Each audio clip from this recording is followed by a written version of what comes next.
It is time for this week's Feedback Friday segment. As anchor Craig McKee discovered, you were particularly passionate about one topic.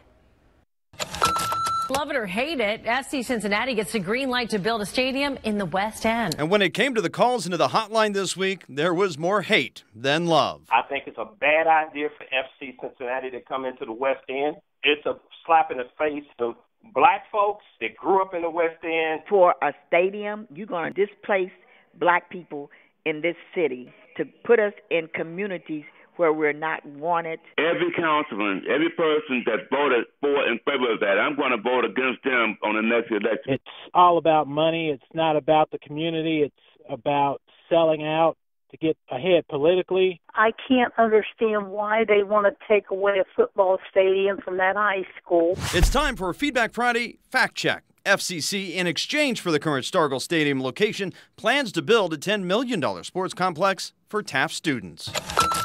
9 on Your Side Special, Living in the Shadows, told the story of a mixed immigration status family. A Mexican mother abandoned by her Mexican husband and left to raise her 2 American-born children and raise her son, who is in the DACA program.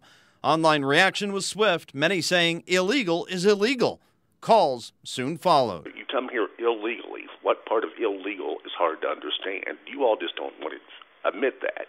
You want to defend these people. We don't know who they are, why they're here, what they're doing. I'm just concerned. Why don't you do segments on the people that came here legally and how they feel about these people that jumped the line? Other callers appreciated coverage of the topic. Many of our people that are living here illegally are just human beings wanting to have a better life for themselves and their children. Hi, this is Patrick. I'm a social worker, and I work with many immigrant families. It was a great representation of the lives of many of those that we serve. Letting people know the reality is really important here, and I appreciate the sympathy and the other sides of the angles that are being presented by WCPO.